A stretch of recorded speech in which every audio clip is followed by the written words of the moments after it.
Be me, 29. Sous chef at Velvet, high-end French fusion in downtown Metropolis. Life is a blur of stainless steel, Sharpies, and searing flesh. 70-hour weeks. Legs are essentially veins and hatred held together by non-slip shoes. Bank account sadder than a well-done steak. Dating Vanessa for 3 years. She's the sommelier. Legs for days, nose for Pinot, heart made of cold-rolled steel. We were the power couple of the back of house. Bonnie and Clyde, if Clyde smelled like garlic and Bonnie judged people for ordering Merlot. Enter Julian. Executive chef, owner's nephew. 32, looks like he was 3D printed by a committee of Instagram influencers. Custom chef whites. Sleeve tattoos of knives he doesn't know how to sharpen. Spends 90% of shift conceptualizing in the office, which means scrolling TikTok and doing bumps of sugar off his desk. Cooks once a month for VIP tables. Messy plating, wrong temps. I fix his mistakes, he takes the bow. Life at Velvet is a pressure cooker. Vanessa starts drifting. Used to share a cigarette and a gripe after service. Now she's networking with Julian. Says he has vision. Says he's gonna get us a Michelin star. Me. He can't even emulsify a vinaigrette without breaking a sweat. V. Her. You're too focused on technique. Julian sees the big picture. Right, the big picture. Notice the shift. She stops smelling like wine and starts smelling like Julian's cologne. Santal, 3, overpriced sawdust water. I ignore it, focus on the food. Because food doesn't lie. If you burn it, it's burnt. If it's raw, it's raw. Spend 3 months developing the autumn menu. My magnum opus. Duck confit ravioli with a black truffle foam and fermented blackberry reduction. It's art, it's sex on a plate. Present it to Julian and the owners. They eat it in silence. Owner looks at me. Who made this? Julian clears throat. I've been working on this profile for weeks. Alex here just executed the prep. Excuse me, .jpg. I look at Vanessa. She's pouring wine. She looks at Julian, eyes shining like polished stemware. She nods. Julian's been talking about this blackberry concept for ages. Knife in back. Twist. I stay silent. Needed the paycheck. Swallow the rage like a shot of vinegar. 2 weeks later. Friday night service. The meat grinder. Full house. 200 covers. Julian is handling VIPs in the wine cellar. Kitchen is drowning. Ticket machine won't stop screaming. I'm running the pass, the grill, and the morale. Run out of the blackberry reduction. Need more from the walk-in cooler in the basement. Sprint downstairs. Past the wine cellar. Door is cracked open. Hear giggling. Hear the clinking of glasses. Hear my name. He's a workhorse, babe, don't worry. He won't quit. He has nowhere to go. That's Vanessa. I know it's cute how he thinks he's a chef. He's a line cook with a title. That's Julian. Push the door open. There they are. Sitting on a case of Domaine de la Romane Conti. Julian's hand is down her shirt. Vanessa is feeding him a grape like it's ancient Rome. They freeze. Julian, Alex, knock first. We're doing inventory. Vanessa, it's not what it looks like. Me. System reboot. Rage bar fills to max. Calm washes over me.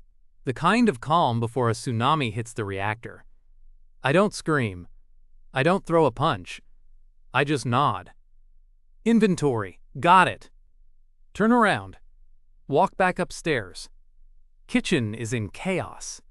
Sous chef shouts, "Chef, where's the sauce? Table 4 needs firing." I walk to the pass. Take off my apron. Fold it neatly. Place it on the hot plate. Pick up my knife roll, my Japanese steel. The only things that love me back. Look at the brigade. Good luck, boys. Inventory is tough tonight. Walk out the back door into the alley. Phone blows up. Vanessa, Julian, the owner. Block, block, block. Go home, pack bag. Leave the apartment key under the mat. It was her lease anyway. Drive. Just drive north. Away from the city lights, away from the truffle oil and the lies. End up in a coastal town in Maine 3 days later. Gray sky, salt air, smell of rotting kelp and pine. Rent a cabin the size of a closet. Spend 2 weeks drinking cheap bourbon and staring at the waves. Thinking I'm done. Thinking I'll work construction or retail. Anything but a kitchen. But the hunger comes back. Not for food, for creation. Wander into a local dive bar. See a sign. Line cook wanted. Must have pulse. I laugh. Order a beer. Bartender's an old guy, scars on his face, looks like he fought a shark and lost. Name's Elias. We talk. He owns the place. It's a failing seafood shack attached to the bar. Food's crap, he says. Frozen patties, Cisco fries. Tourists eat it, locals hate it. I ask to see the kitchen. It's a graveyard of grease. But the stove works. The flat top is solid iron. I see potential. I tell him I'll run it. I take 20% of food profit. I rewrite the menu. You don't ask questions. Elias laughs. Kid, you look like you just walked out of a funeral. But sure, you start tomorrow. Day 1. Throw out everything. The frozen fish. The powdered mashed potatoes. The ranch dressing buckets. Go to the docks at 4 a.m. Meet the fishermen. They look at me like I'm a fed. I buy the bycatch, the ugly fish, the stuff they throw back. Monkfish, skate wing, mackerel. Go to the local farms. Meet a woman named Clara. She runs a struggling organic farm. Dirt under fingernails, flannel shirt, eyes that see through bullshit. She grows heirloom roots, weird herbs, spicy greens. I buy everything she has that the supermarkets won't take because it's ugly. Back to the shack. Menu is 3 items. 1. Pan-seared skate wing with brown butter capers and parsnip puree. 2. Mackerel toast with fermented chili paste and pickled ramps. 3. Monkfish stew with chorizo and local clams. Price, $15. Elias looks at the chalkboard. Who the hell is gonna eat bait fish? Me, just wait. First week, dead. Locals come in for beer, see the menu, confused. I force-feed a plate to the biggest guy at the bar. Lobster fisherman named Tiny. He takes a bite, stops chewing, looks at me. Holy shit! Finishes the plate, licks it, tells his friends. Week 3. Line out the door. Not tourists, locals. Fishermen, farmers, mechanics. People who know what fresh food tastes like. I'm working alone, 14 hours a day. But it's different. No yelling, no pretension, no Julian taking credit. Just fire, salt, and product. Clara starts hanging around after deliveries. She brings me wild mushrooms she foraged. Chanterelles, hen of the woods. We cook together after hours. She has no training, but she has instinct. She understands the soil. We make a mushroom tart with goat cheese and thyme honey. We eat it sitting on the back dock, legs dangling over the water. She laughs at my city stories. You let them break you, she says. I let them temper me, I say, like steel. She touches my hand. Rough skin against rough skin. It feels real. 6 months later, the shack is a cult hit. The Rusty Anchor is trending on food blogs I don't read. Elias is making more money on booze than ever because people wait 2 hours for a table. I hire a sous chef, a local kid, 19, eager, teachable. We expand the menu. Whole roasted pig on Sundays. Clam bakes on the beach. I'm happy. Actually happy. Then the phone rings. Unknown number. Answer. Alex? Voice like nails on a chalkboard. Vanessa, what do you want? We heard about the place. It's quaint. Goodbye, Vanessa. Wait, Julian wants to talk. Julian gets on. Alex, buddy, listen. Velvet is going through a transition. Translation, they are tanking. We lost the star rating. The reviews are harsh. They say the soul is gone. Me, tragic. I need you back. I can offer you chef de cuisine, double your old salary. I look around my kitchen. The smell of wood smoke and sourdough. Clara is washing beets in the corner, humming. The ocean is roaring outside. Me, I'd rather deep fry my own hands. Click. 2 months later. The Golden Fork Awards. Regional semifinals. Held in Boston. Elias convinces me to enter. Put us on the map, kid. I agree. For the team. For Clara. We drive down in her beat-up pickup truck. Venue is a massive hotel ballroom. Chefs everywhere. Tall white hats. Tweezers. Liquid nitrogen tanks. I'm wearing a denim apron and a t-shirt. Clara is my Sue. She looks fierce. See the velvet team? Julian looks tired. Heavy bags under eyes. Vanessa looks stressed, holding a clipboard like a shield. They see me. Julian smirks, walks over. Alex, didn't think they let fast food joints in here. Vanessa won't meet my eyes. I smile. Good to see you, Julian. How's the inventory? He flinches. Competition starts. Theme, ocean to table. Julian is making some overcomplicated scallop carpaccio with yuzu pearls and gold leaf. It looks plastic. I look at Clara. Ready? Let's cook. We make fisherman's breakfast. Smoked haddock chowder, but elevated.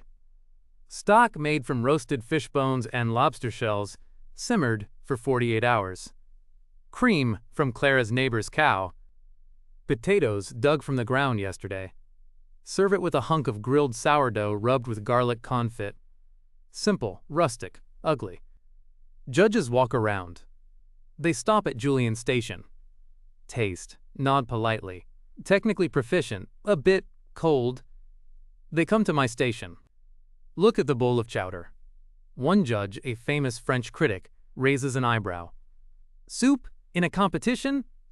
I nod. Eat. He takes a spoonful. Closes his eyes, takes another, and another.